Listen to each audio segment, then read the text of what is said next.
show them up on the Okay. runway. Okay. So you know what that's good for.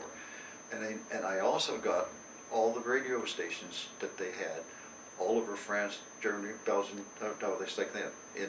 I had them before we even started Okay. flying. Right. Yeah, as part of. I went in there with its full purpose when I went to 388 that if anything happened to me, I was going to walk over the Pyrenees to get out there if I had to. Just go to be. Okay. And that was no doubt about it. I even out of there going with them, I ended up changing my parachute to theirs, the harness, mainly because it was one of these ones that fits in your legs and you sit around this way.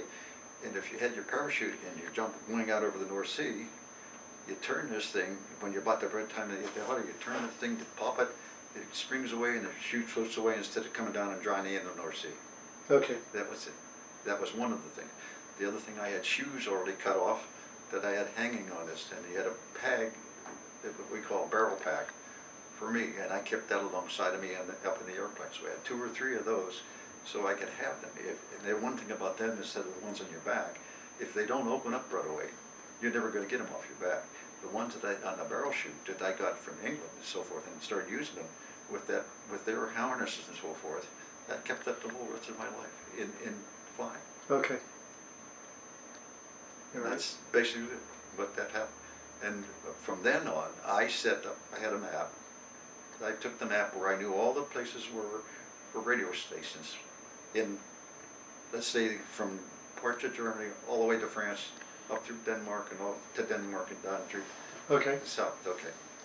I also knew where not only where the radio stations were, I knew where the fighter bases were for Germany, aircraft, Okay. so forth, out of this immense stuff that I had. So my idea was to make up where I could turn south. I was done south, turn west, and go over. And I made a diagram for myself. Use the radio station in Berlin as the center Okay. of my thing, and I divided that center north. I drew a line north-south on the records through Berlin, north and south. And I started with the radio station at north, and I went segments of every 30 degrees everywhere. So I got to 90, 30 degrees to the north, everything on the western side. That's where I had to get. I had to go across the side, start west. We had turned west with Hattie, and I said, get the other planes settled. He comes on the planes, and I did a little bit of it too. I was interested in trying to get how the airplane, the feel of the airplane, even though I'm flying it with on the autopilot, Okay. which is the handles that ties into the northern bomb sight with me. It depends on where you want to work from, one end Yes, or the other, because I had the board bomb sight, but I did have the one that's up in the palace, so I used it. Okay. And what I had to set, I had radio operator and Ben's son, or dad, they were taking these stations. I said, because I had taken Ben, and I said to him, I want you to be the guy running between the two. You can't be in the ball turret because we're skiffing, he can't see nothing down there. So you're going to work for me between them two guys, and also take care of the people that's pilots up if they need any kind of information on the guys. I think that would do. But you work with the operator and me for the instruments I want and so forth, and also look at the mark, how bad he is and so forth. Okay. A little anecdote here is my father, who was in the ball turret, told you that he noticed the airplane turned upside down and started going. When they leveled off finally, didn't say a thing until they leveled off. He said, "What's going on up there on the intercom?" And Chuck said, "Get your ass up here," or whatever it was. Yeah, you can't see, because he couldn't see anything. You couldn't see. So we got up and we were in over 100% overcast. If we were low enough, he's in that ball turret, can't see nothing. Okay. He's So down you're there. flying actually in the overcast. We can't see itself. nothing either. We can't see any ground. So one of the things I had was to do with the people, the waist gunners and so forth and so forth. Not only I want you looking at the airplanes that might be coming at us. If you ever see a spot of earth coming through and see anything on it, let me know. No matter where you are. If you're up in the thing, the engineers are up behind us, the co-pilot, or the ones in the thing, or the tail gunner, or somebody, anybody, give me some information. In that 3 or 4 or 5 hours that we take from getting around before we got back to into the North Sea, never saw anything. We couldn't see anything. Okay, because it was solid. This is in daytime, right? This is daytime Okay. now, because it was late in the afternoon. But what I did, and I don't know how to try to explain this to you, those 30-degree segments left me, after going when we turned west, when I hit the runway I set the thing so what, coming out of Berlin, what I had angle, that is, what percentage that is. So it has to be, in, say, 70, take 30 degrees off of 90, okay. 30 degrees of that would give me a north up at the top. It says it should be 30 degrees north if that's going to be where I want to go. Okay. Okay, now I got that figured out. Where am I on that? How far away am I from Berlin on that 30-degree line? Okay, so I get this when I have the fellows use, get the radio stations that are in France, any place on the west, any place south that I got, that I had some. But I used those with the radio compass, which you can turn to Okay. one, and set them to one or two or three of those things to set. And when I crossed that meridian that goes up and gives me a 30-degree north, if I was going to fly it back to Berlin, I'd go through and have 30 on the other side. Okay. Okay. That gave me a place on there. So now I turn due north, okay? At that point, I run another thing, testing on the 30. I take the thing with the car bomber and try to make it, with every 2 minutes, I go out, back up that line more like I'm going back to Berlin. Okay. I then make a 90-degree turn 2 minutes after that and go back to the 90-degree, 100 things due north, this point down here, and see Okay. what it wants. Okay. And once I know that's all right, if that thing is legitimate, that they come up within a minute or so of time, I use that as where my new, now I'm on a northern start that I'm headed for the North Sea.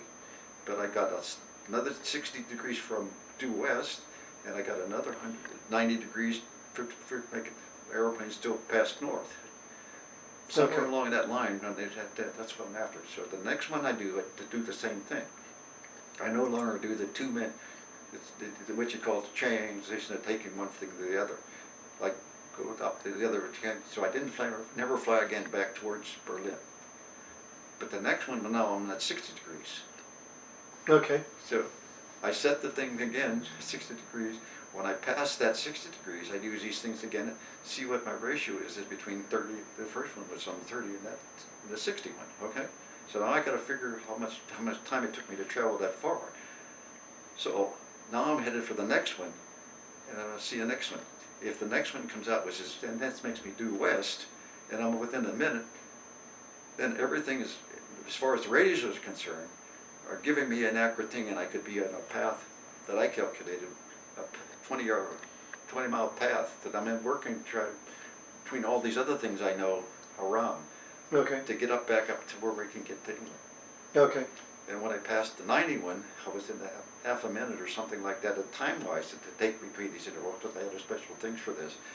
Here I am, all these things are working out to the 90. So the next one was, now I'm on the above 90. I'm working now in the 90 range, 90 degrees coming from the north, due north coming down. Okay. So the next one, I'm on a degree that's actually 60 degrees from 90, going the wrong way, okay? Okay. So I still fly north because I know I'm all right to the west. The 2, 3 in the bottom are up, so at 90 I've got 3 places. I got the 31 coming off, I got the 61 on 90. So my northern text working me, I'm not getting pushed anyways. The idea now is to figure out if that's actually due where I'm at, how far I'm away from the English Channel, or how far am I away from getting England. Okay. If I don't get a chance yet to see the land, I gotta make damn sure that I don't have any chance of going down the channel and miss both and go out in the Atlantic Ocean and run out of gas. That's it, without seeing Right. anything, which I could by the way the weather was. Once I passed the 91, going due west, and did the same thing, kept on going north, at the 30 degrees from that, so now I'm 60 degrees only got from north coming this way, which is taking 60 degrees off of 360, so you see what I'm at? Yes, sir. Well, the one thing, I got a 300 degree thing that shows what my temperature is, because that's what my thing is, because it's coming off of 13. The one that's in the airplane gives me a reading of how we're traveling, and those two are two different things.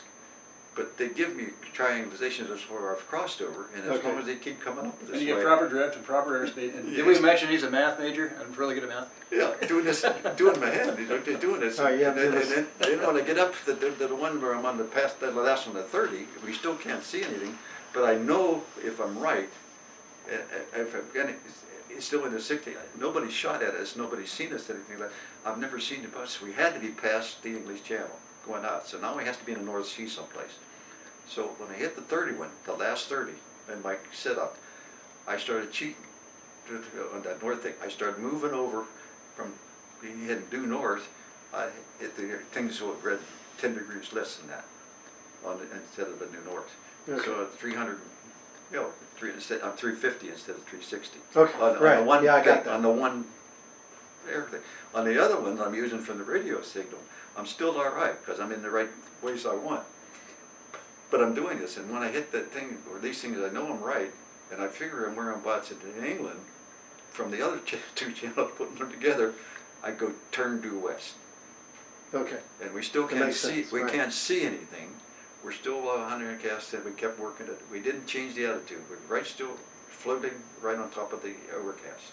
And all this, that overcast, you were right at, still at about 9,000 feet this whole time? I stayed right on top of it. It's like running a damn boat, or no, you had Yeah, like a boat skimming across the ocean. or running. The best way I can tell you is you had a toboggan. You're going to run on the snow. You're running on top of the airplane. We're skimming on the clouds, which Okay. are white, and everything is Yes, sir. nice. You know, it's beautiful. It's looking at, but and it's lots of times we're in, and that's why I had Ben Jr. or Ben Sr. come up, because he couldn't do any good in the damn thing down at the bottom anyhow. His gun's not important for protection from the fighters above us, and you can't see anything from above. So he ended up actually automatically doing and setting the works, did half a thing that I needed for going back and forth. The radio operator was there working to back up the things that I was doing up in the front and verified the other things and find new ones for me that I could use different places when I got places that were, you get static and things like that. Okay. To make everything's right. So those two guys did more things to help me, whether they knew it or not, what they were doing. They were just carrying the information back and forth. What was the name of the radio operator? The radio operator's name was Weaver. Okay, because I kind of forgot to have you identify who are all the crew members on this Oh, plane. shit. Can you remember what those are? I got them someplace. Okay. In fact, that's why I brought some stuff here. I got all I'll the, look in that for you. yeah, I got the Okay. thing. You All right. don't have one that took some. All right, so now you're heading due west, and Yeah, you think due you're west. pretty much. And I still can't see anything. Okay. All right. And all of a sudden, in the due west, we look across there and there's a blue, dark line starts showing, which is almost a brown or black line, okay? And I says, you know, I says, that has to be England. Yeah. To myself. I didn't know nobody else. And I told Hattie, I says, we're going to start letting down slowly. And I'll take care of it. I said, you tell me I don't ever want to get under 110 mile an hour, okay? So I said, that's how I'm going to leave, that's how I'm going to lower the plane. I'm not going to do it by, you know, pulling the back the planes and things like that. And I let the plane stay level like that, and because I slowed it down to somewhere around 110 mile an hour. How did you slow it down? The throttle. I just kept. I didn't do anything because I changed it out the other. I did a lot of things myself about trying to get the feel of the airplane. Okay. Make a little turn here to see what it felt like. Yes, sir. But I left it go on automatic, the hand control deal. But Okay. I didn't want to go to the airplane to dive down and change the altitude by flying it down at Okay. the same speed. So I reduced Very the smart speed thinking, rather right, than do yeah. the other and let it sink. It was just, that's what I did. But And now when I you're got- going into the overcast, so now you're going totally blind Well, and totally no, uninstrumented. I stayed there gradually while I could see because it was breaking up over the North Sea. I think Oh, one I of the see, things, one of the things they didn't mention that, where you used the whole crew. You mentioned my father going back and forth and messaging and that kind of thing. But he gave everybody something to do. You know, when he went over a place where there was a known area where radar might be getting them, he had a guy put down chaff. He had other guys Oh watching yeah, for another thing we were enemy doing. aircraft coming in. Also, when he needed to know, hey, give me any kind of ground or any kind of water, someone identified water, which was the North Sea, which allowed him to verify kind of what they had done. Okay. When he mentions he saw a line out there that actually ended up being England. It was Yeah. England, I know. Yeah.